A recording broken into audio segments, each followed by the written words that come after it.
Hi, I'm Diana Swain. Welcome to a new series on CBC called Face to Face. Now, as a journalist, I get to interview people all the time, the newsmakers at the center of the day's big stories.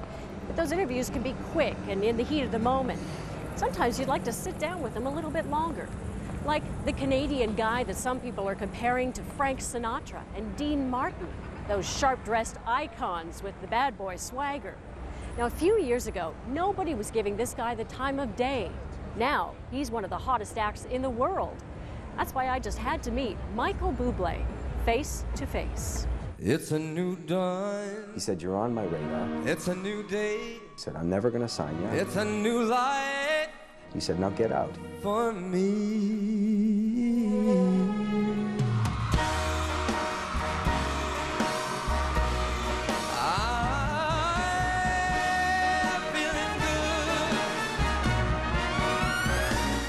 A young guy with a big voice singing the standards.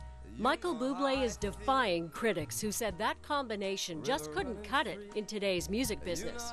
This is my dressing room. They even put my picture up there.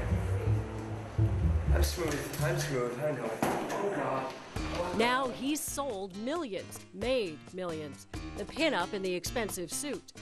Hollywood's calling, Vegas too. Because Michael Buble has found a way to make old songs popular with a young crowd. He recently won a Much Music Video Award. Michael Buble! Michael Buble! And at this year's Junos, he stole the show, hitting the stage 4 times. The guy who spent summers as a boy working on his dad's fishing boat is having the time of his life. He tours nearly all year now, but during a recent stop home in Vancouver, he agreed to sit down with me. Though not until someone had done his makeup, his hair, and his clothes. Welcome to Michael Buble's new reality. Does it feel like part of life already? Yeah, it's been a long time like this, so it feels like part of life. It's tough. Like this morning, I roll out of bed, I put on my slippers, I'm in my pajamas, and I walk to the bathroom, and I have my makeup girl there, and my hair girl there. And if I don't have it, I don't, I have an espresso girl as well who just does espresso and coffee for me and stuff. And so things are good? Things are good. My slipper girl had to go on a frickin' holiday, so I had to put them on myself. You're not going to keep her then? Oh no, oh no. Okay, so he doesn't have a slipper girl, but he does get to work with A-list producers like fellow Canadian David Foster. 2 years ago, you'd sit there and you go, I'd be so happy if I could just sell 50,000 records. You liar. On TV, it's gonna go, you liar. Right. So how long was it that it felt like, you know what, I'm kind of spinning my wheels here, this isn't going to happen? It had, well, 10 years, from about 16, 17 to 26. I didn't get signed, and I didn't feel like I was spinning my wheels. I felt like I was learning, but I didn't think that, I didn't think I'd get here. Do you feel successful? I feel successful in some ways, and I think I could be more successful in other ways. So what's success then? I have a great family who's happy, and they're doing well, and I have good people around me, and I don't think the money changed me. I don't think the... How can it not? I mean, I hear people say that, and I think, how could it not? How can it? Why should it? Well, it's not Why a matter of whether it should or not, but how could it not? I mean, you can literally afford to do things now that you couldn't before. What? What can I do? I mean, tell me, what can I do? What can I go do today? Can I order another hors d'oeuvre? Can I have another appetizer that's $7? I don't know. Is my bed softer? No, it's not about the money anymore. So what is it? I mean, once you get money out of the way, which is a big one, so when that one is taken care of, for the rest of the world, it can't imagine what's next. Ego. It's your ego right now. Or I think the wanting to leave a legacy or wanting to challenge yourself. Is that how you keep yourself humble or grounded, is trying to remember that? No, I don't think I am humble, and I don't think I am grounded. I think I'm okay. I'm as humble or as grounded as I could be, hopefully. But I'm not always. I can be a dick, Honestly, I think it depends on moment to moment how I'm feeling, and I'm a moody guy. What a frickin' life I have. Well, let's talk about some of those moments. When I was watching the DVD of your performance and you're on the stage, And I think it's a really great moment where you go out in the audience and people are all over you and you seem remarkably patient with it, enjoying the moment, come back up and say, what a freaking life I have. And it felt like a very genuine, honest moment from someone saying, this is great, but man, is it weird.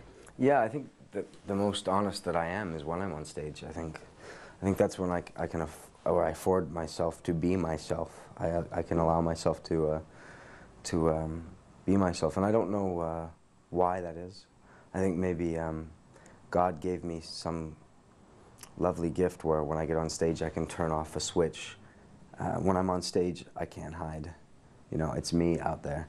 Who wants to hide? Well, it turns out Michael Buble, newly flush with success, wasn't ready for the prying eyes of reporters, like the one who wrote more about his partying than his music. You lovely journalists you know exactly what you're going to write or what you're going to say before I even meet you. That we're going to love you or not. I take it there's one article in particular you didn't like. Yes. And that, you know, said that you were enjoying all parts of your success. Which I absolutely was. I mean, is that fair? Absolutely, I was, yeah. I was. I'd never had that before. I'd never had the choice of all of those things, of you know, hedonism, pretty much. I could do what I wanted and how I wanted and when I wanted. And your mom reads the article and says... my mom, see, but I went there with a journalist who I trusted, and I basically, we were doing interviews, and I said, well, okay, are we done now? And he said, we're done. And I said, okay, well, then you want to come and hang out with me and the boys? And he said, really? And I said, yeah, you know, put your stuff away. I said, well, come and hang out, have a beer. You know, we were in the Philippines, and he came out and he wrote about it. And your mom reads the article. And I learned the hard way. That she didn't just call the journal, she called you when... Oh, it wasn't even, she didn't even call the guy. It was all about me and how I had embarrassed the family, and, you know, people were not happy with me. My family was not thrilled with me at all.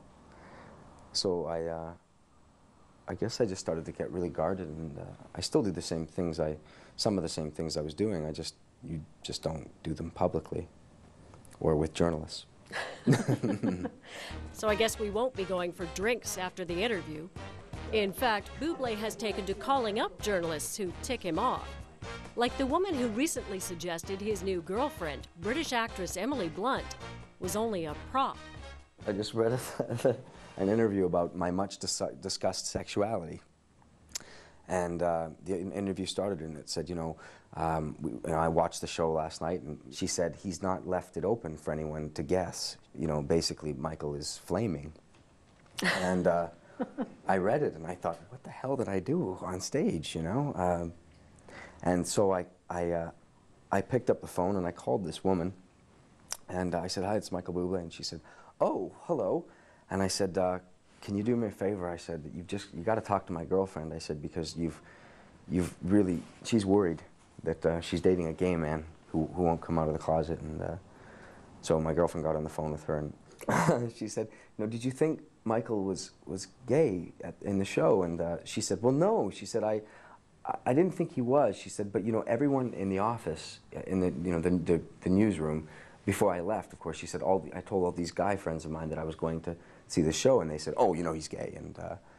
And I said, well, of course they did. I said, if it was me sitting in the office and a girl was going like, I'm going to see Michael Buble, I'd be going, gay, you know, so gay.